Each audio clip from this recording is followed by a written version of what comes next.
Welcome to Weird World Podcast. I'm Dean. I'm Carrie. This is us, just us here again, because the kids are terrible people who do things like work and vacation. That's bad priorities, I'm just saying. And hang out with boyfriends. Yeah, well, that's wrong. Just Carrie and I today are going to bring you a weird bit. Actually, Carrie's going to bring you a weird bit. I know this story a little bit, and I know it is a very creepy little mystery. Please take it away. Although we do have dogs here, and you may That's hear true. dogs playing because Yeah, they're better than kids anyway. So. they are playing with a big old banana right next to us. Okay, that sounded weird. A stuffed banana. We're going to talk about some weird goings-on in 1969, the day after Thanksgiving, 1969, to be exact. When Bryan Adams was, I think, 7 years old and apparently doing crazy stuff. No, that's true. Yeah, I know. Penn State University. It's also known as Universal. I believe. So you were not wrong. In Pennsylvania. And because it's the day after Thanksgiving, I'm sure campus is very quiet, not a whole lot of students around. And in the library, which was bizarrely named Patty, Pattee. Because as we know, Penn State names all their buildings just cute little names. Well, I think now it's renamed and it's something. Glenn. No, Thelma? who's the football guy? The football guy. Not Joe Paterno? Yes. You mean the guy who condoned horrific child molestation? Yep. Okay, well, that's Well, good move, Penn State. in an article that I read, they said it had been renamed to something M. Paterno, but maybe it's been renamed again. Let's hope. They might have taken his name off of it. Anyway, at the library, Patty, it's pretty quiet around. There aren't a whole lot of students there. And Mary Lee Epperly is a student studying, minding her own business, being a good student. And right about 4:30, there's a loud noise. And then... Wait. We don't give me more. I don't know. Clang, squeal, No. animals fighting, caterwauling, I'm assuming it's not a noise of a person. like a bang or something like that. Yeah. Okay. We're in a library, so it's possible it's books falling. That's a solid guess. Mm-hmm. Okay. And then two men come up to Mary Lee and say, someone had better help that girl. And then they take her over to the stacks of, rows and rows of books between stacks 50 and 51. 50 and 51. Mm-hmm. And so Mary Lee goes over there with them and sees a young woman lying on the ground with a bunch of books laying around her. And she's... Drunk. No. Well, Mary Lee doesn't know. She's wearing a red dress. There's a needle sticking out of her arm. No. Okay. This is 1969, Dean. Oh, okay. Oh, before drug use. Okay, my bad. Where would somebody... I'm kidding. I don't think there was intravenous drug use in 1969. You didn't just say that, did you? Not by just... Are you shitting me? I think it was probably way less common. Heroin was huge. Have you not seen The French Connection? No. No, trust me. There was lots and lots of people shooting heroin. I think it would have and been other hard. drugs. It would have been hard to get needles. Okay, we need to move on. But I'm 100% positive there was lots of intravenous drug use. Okay. Well, this young woman was not an intravenous drug No, user. and I apologize for smearing her. You should. Mary Lee was concerned. She thought maybe she fainted. Maybe she had some sort of seizure. She didn't know what was going on with her. But, they alerted people at the library. No obvious, nothing Nope. looked like she was wounded or anything. Okay. Nope. Couldn't tell anything that had happened to her. So they didn't know what was going on. They called the health center there at the school, and they sent over an ambulance, and they scooped her up and took her over. Scooped her up. Okay. Doesn't seem very professional, but Probably, okay. Put her on a stretcher. Okay. And Did they check her? Did they do anything to her? the EMT that was there felt a faint pulse. Oh, good luck. Yeah. So she's alive. Okay. But they really had no idea what was going on. So when they get her back to the health center, they're trying to figure out what is wrong with her. And I'm assuming there's a doctor there. Maybe not day after Thanksgiving. You never know. It could just be nurses or whatever. Yeah. So they're trying to figure out, what's going on with her. She's completely unresponsive. And then they are, like kind of checking her clothing. And because, like, as I said, she's wearing a red dress, and they discover there's a stab wound in her chest. Are they doing like pressure and they pull, and the EMT pulls his hand back and sees it's covered in blood? Probably. Let's just assume that happened. Yeah. So they determined So she was stabbed in the chest. And the red dress Disguised camouflaged that. the blood. Damn. But they said there wasn't really a whole lot of blood. And And there wasn't, when they picked her up, there was not blood on the ground either. Really? Yeah. That's very strange. Yep. That implies something about the weapon or how she was stabbed, doesn't it? Yes. Okay. And she was in like right in the heart, like thing, or where Yeah. in the heart? Oh, Yeah. wow. So the knife or whatever was used to stab her with had to go through her breastbone and, get an artery just right. And, well, we'll talk about that Well, later. and they heard a noise, but not, like you said, no human noise, so no scream. So No. Yeah. almost instantaneous. She did not scream at all. And the loud noise, I think, was most likely the books So falling around her. She's stabbed. She maybe had books in her hand, or Yeah. just clutches Yeah. and pulls them down with her. Yeah. Because she was standing there, so she was probably looking through looking for books or whatever.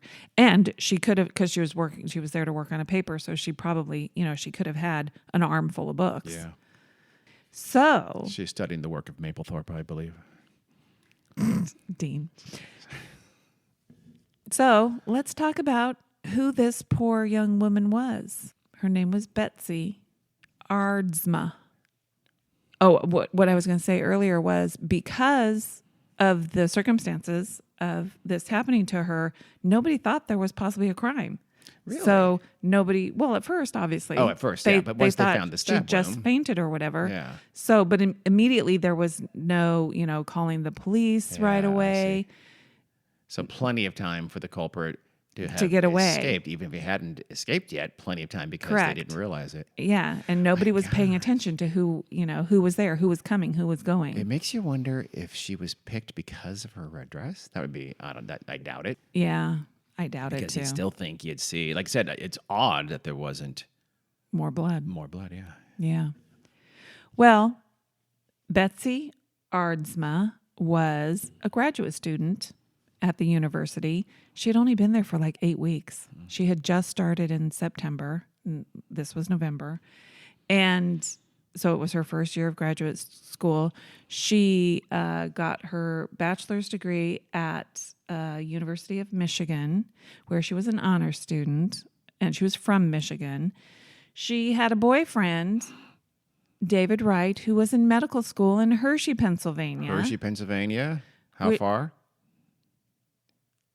I don't know. You tell me. Because he's suspect number one into the police, right? So, Well, I don't know, 80, She 100 takes- miles, something like that, maybe? the whole reason why she was at the university or Penn State was because her boyfriend was in Hershey in medical school. She wanted to join the Peace Corps after college. She didn't want to get married and have babies right away like most young women did in 1969. And her boyfriend David said he wouldn't wait for her if she joined the Peace Wow. Corps. So he basically murdered her. Yeah. So, well, I won't go that If far. she joined the Peace Corps, she had a She very nice 4 years in Malawi. Yep. She would have had a great experience. Yep. Wow. So that's why she went to Penn State, and every weekend she would take the bus from wherever Penn State is College Station. to Harrisburg, which is near. Pittsburgh-y. So yeah, it was a bus right away, Wow. but I don't know how long. And Well, L.A. is a bus right away from New York. well, Yeah, okay. Still, that puts him, if he had a car, I'm Yeah. just saying, suspect-wise, if he has a car, Sure. it's not, I don't know. My guess is a couple hours. Yeah. I'm totally guessing. well, she had spent Thanksgiving with him, and she took the bus back Thanksgiving night because she had work to do. She had a paper that she needed to work on.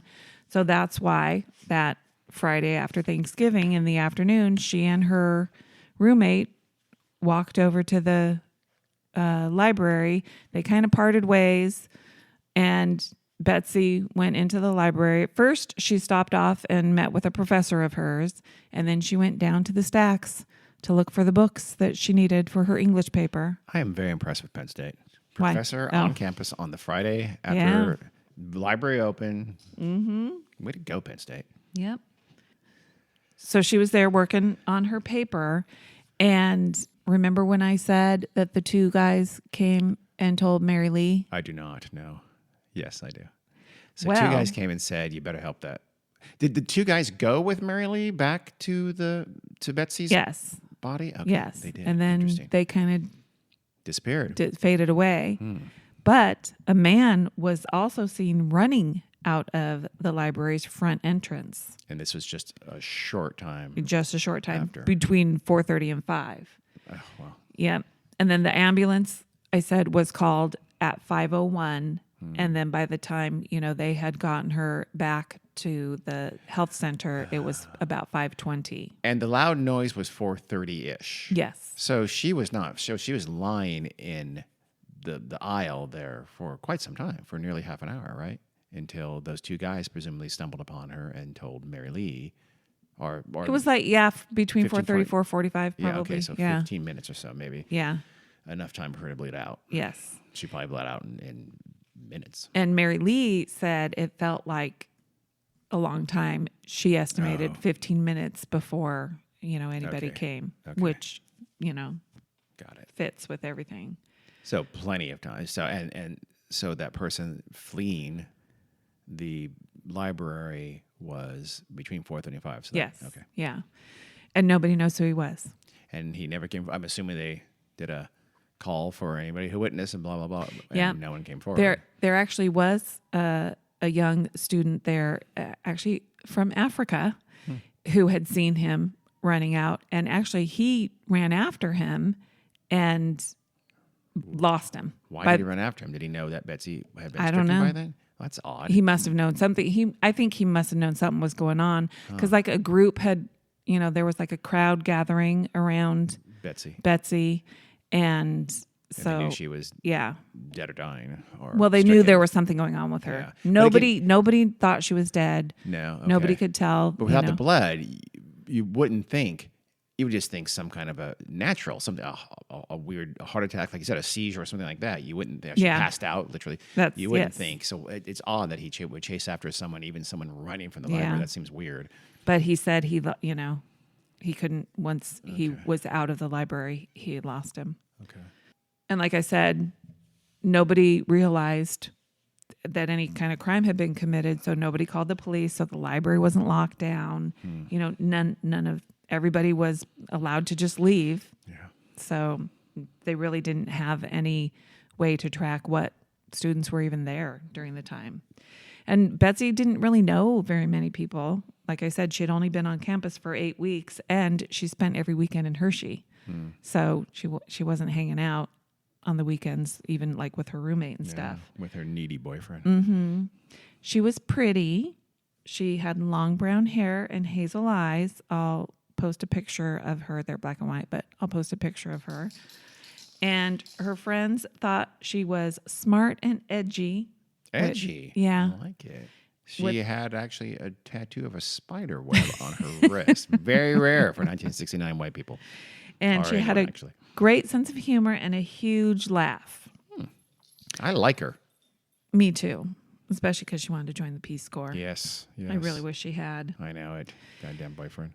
So anyway, obviously there was an investigation, and the pathologist who performed her autopsy believed that she didn't struggle at all. She had no defensive wounds, no bruises or cuts on her hands or anything like that. There was nothing under her fingernails.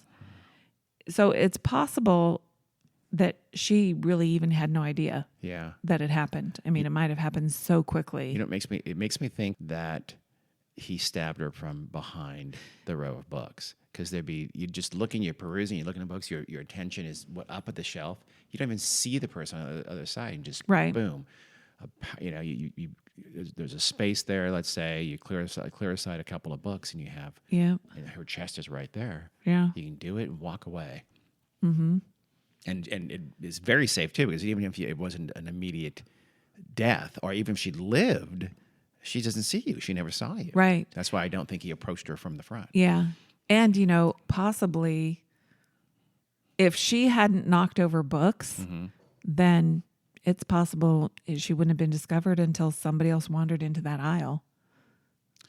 Well, I thought she wasn't. I mean, they didn't go investigate the sound. At least Mary Lee didn't. You didn't, right? So I think No, but those two men, which that part of the story is a little bit iffy too. Mary Lee remembers two men, but other people say no, there was only one man. Yeah, I mean, if it's one man, that could have been the murderer. Yeah, it He could was have just been messing with her. Yeah. If it's two, it's almost certainly not. Yeah. But if it's one, yeah, that could have very well been the murderer. Yep. Somebody go check that. Yeah. And because Mary Lee was very, she became very flustered and emotional about it. She was not a good witness, describing the men and all that kind of stuff. And like I said, people aren't even sure it was actually two men. It might have just only been one. Yeah.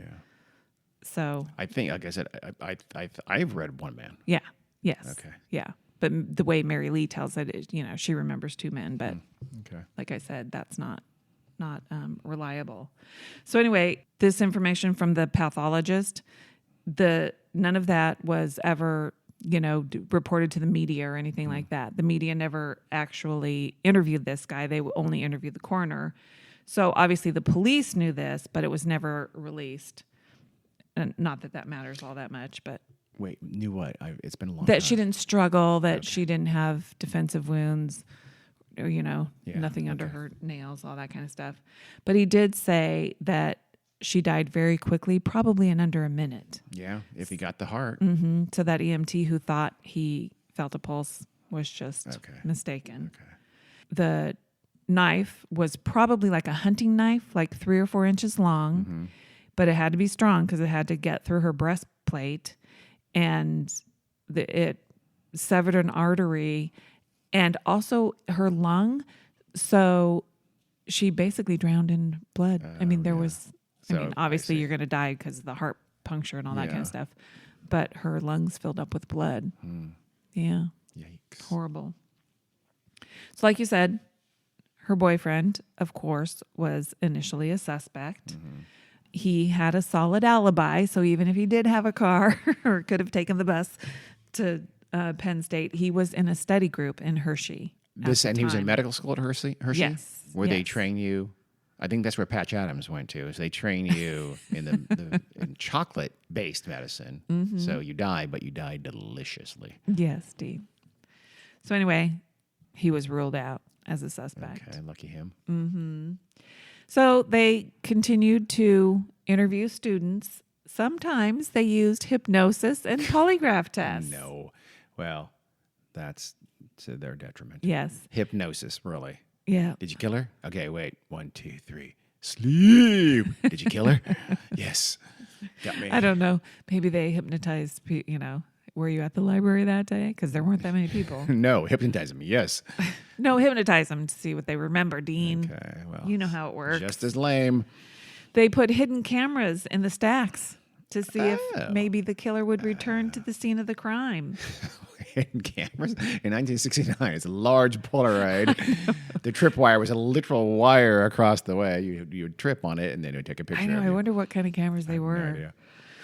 And they offered a $25,000 reward for any information contributing to the apprehension and conviction of the person that did it. And nothing. They got nothing. Total aside, I've often wondered, when you have, most rewards are like that, the apprehension and conviction of someone. What if it's a plea deal? Yeah. Does that still count? You still get they're still cash? convicted. I suppose so, yeah. Okay. Yeah. All right. Just wondering. Yeah. But I guess if they're arrested, charged, and are acquitted, or innocent, then, you don't get the cash. Yeah, so you have a rooting interest in that trial. Yeah. Yep. Well, after days, weeks, months went by, of course, her murder went unsolved. And there, of course, were rumors circulating about her death. Some people believed her killer was Ted Bundy. Ted Bundy? 1969? Okay. Because he was at Temple University around the time. That's in Philadelphia. Of her murder. Yep. But this little theory was later disproved by law enforcement because there didn't, There's absolutely they- no reason yeah, to connect it whatsoever. they didn't. And it's got to be hours away. There's Yeah. no reason for him to be at Penn State. Who else was, I believe, a student in the in Philadelphia area at the time, I believe, at University of Pennsylvania at the Wharton School. I'd have to go check the timeline. But wasn't that Donald John Trump? Most likely. He is as likely as Ted Bundy to stab a woman and run. Yeah. I completely believe that. He should be. And he was there. He's at least as likely this killer as Ted Cruz is the Zodiac. Allegedly. Allegedly. And people thought, maybe some man was pursuing her romantically and she rejected his advances and that's why he stabbed her. Yeah, but you think you'd find some Evidence of corroboration that. of that Yeah. from someone. Yeah. Her roommate, anyone. I Yeah. know she didn't know that well, but still. But there really wasn't any. Yeah. There was a student who was there. In fact, no, she wasn't a student. Well, she was a student, but she worked at the library. Her name was Cheryl Sharp. Cheryl Sharp. That's Yeah, hard to say. She was an undergrad. She was 19 years old. She was working as a clerk in the library, and she was directly above the spot where Betsy was murdered. So she was hovering in the air? No, I think the floor above, Dean. Okay. She said because it was day after Thanksgiving, it was practically empty. There weren't a whole lot of people there. And she said it was a little bit creepy working there that day. That would be a big-ass library with almost no one there would be creepy. And she was shelving documents, and she remembers hearing 2 short screams around the time they think Betsy was stabbed. So she says no one believes that she heard the screams. She believes they came from Betsy. Well, they'd have to be. I mean, that's some pretty thin floor material to be able to hear something that audible that no one else on the same level as her heard. That does sound a little bit unlikely. The police interviewed her and obviously every other employee who was working there that day, but nobody had any useful information. Yeah. She, I believe, never went back to work in the library. She was done. Yeah. Which I would probably might feel the same way. A lot of students were nervous, obviously, especially the young women. It just seems so random. Yeah. And the longer you go on and find no quote unquote rational suspect, the more terrifying it is. Yeah. Because then it's irrational. Then it's literally it's just somebody's, I'm going to go kill me somebody. And here's, I think I have this method. Yeah. God, Lord. Yeah. And they actually created an escort service on campus, which probably was pretty unusual back in those days, so that, women could be escorted and feel safe while traveling around campus at night. And Cheryl said nobody really knew why she was killed. So that's the weirdness of this story. Yeah. There's no motive that they could ever find out.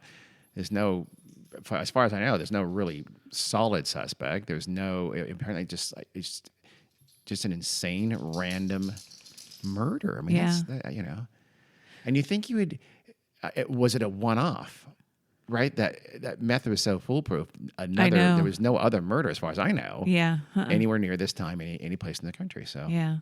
Well, and she said everybody was afraid that it was going to happen again.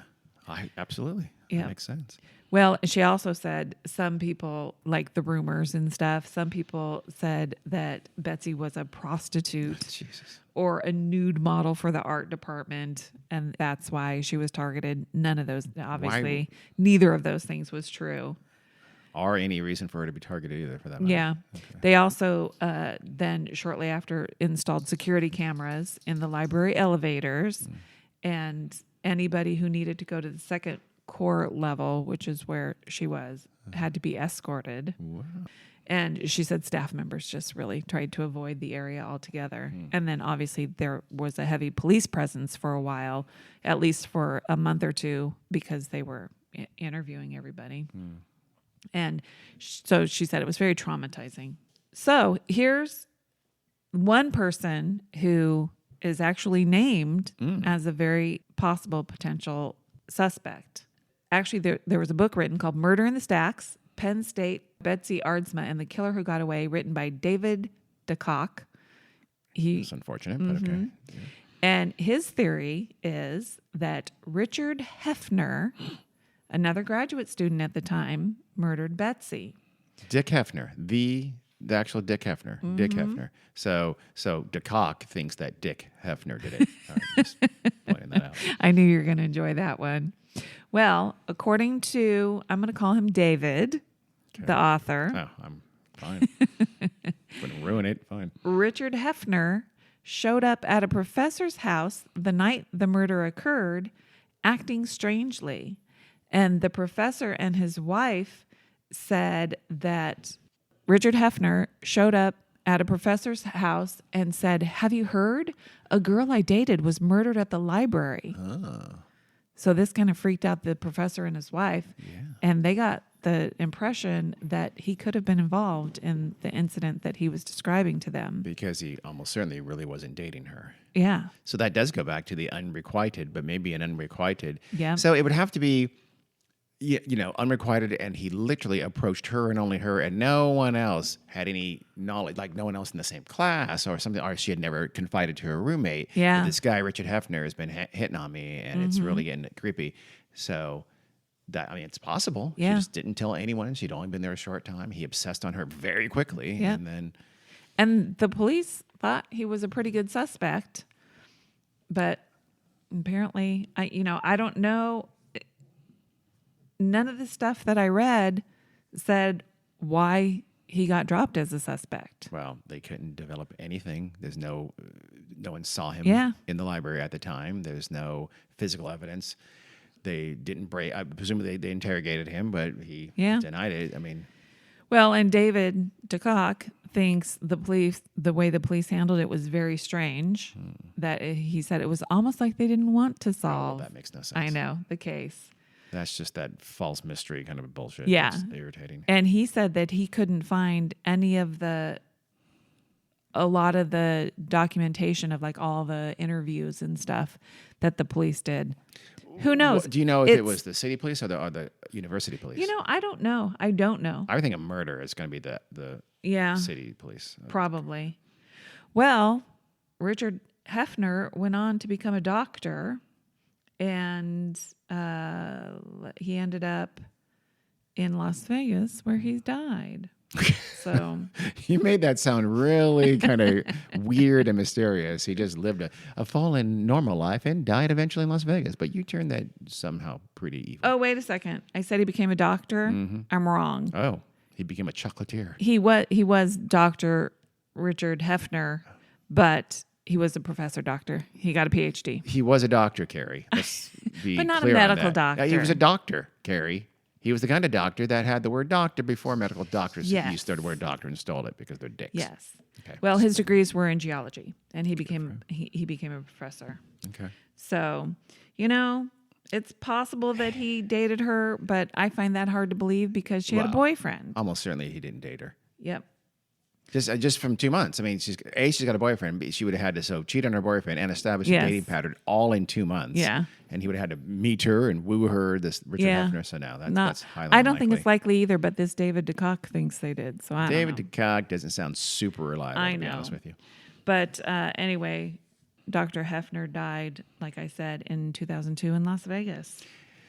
Yeah, that's So- that's one of the big mysteries about this thing. Yeah. I don't take the Hefner thing super seriously, which means there just isn't anyone. They never were able to develop any kind of a legitimate suspect. Yeah. The police obviously didn't pursue him. No. And they ruled him out, or at least they must couldn't have rule ruled him in out. pretty quickly. Yeah. And I don't know, just because he went on to get PhDs and become a college professor doesn't mean he didn't have something weird going on.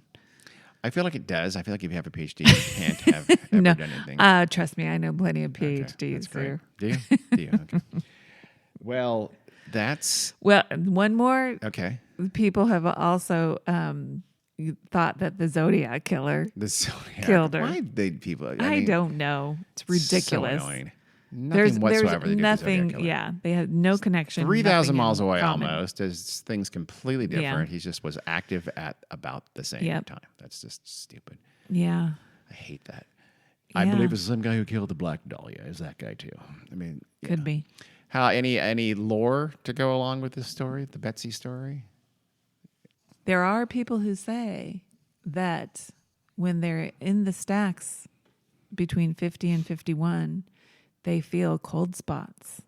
And some people have even seen Betsy's full apparition in her red dress hovering a few inches above the ground. Wow. So that's apparently terrifying. Betsy is haunting the Patty Library Do you blame her? at Penn State. No, I don't. No. I wish she should try to tell someone I who killed her No. if she saw him. What? No, oh yeah. I thought you said she should try to kill someone. No, I said tell someone. Oh, Good yeah. Lord. I think that's probably why she's there. She doesn't know who killed her either. No, I think she. Yeah. I don't think she saw Like I said, the person. my guess, obviously a speculation, but I think someone did it from the other side of the stack and walked straight out. I would not be at all surprised if it was the murderer who alerted Mary Lee just Yeah. to mess with her, Yeah. just to so smug and proud of himself. I'm just surprised it never happened again, to be honest. I'm glad it I'm never glad it happened never happened again. again, yes, but I'm surprised it didn't. Yeah. So It that's is the kind of the perfect murder, isn't it? It kind of is. Maybe we shouldn't upload this because it's going to give somebody ideas. Yeah, I think it's hard. It would be hard to replicate. These days, yeah. Yeah. You're almost certainly more likely to get caught because you're on some kind of camera. Yeah.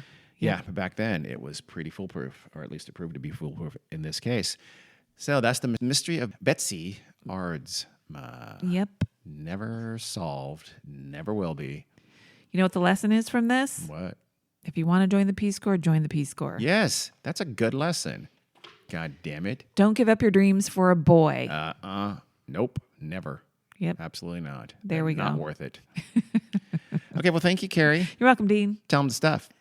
Weird World Podcast at gmail.com and on Facebook and Instagram and Weird World Pod on Twitter. Oh, and also Weird World Podcast on Patreon. Thank you. You're welcome. Appreciate it. Until next time. See you guys. Bye.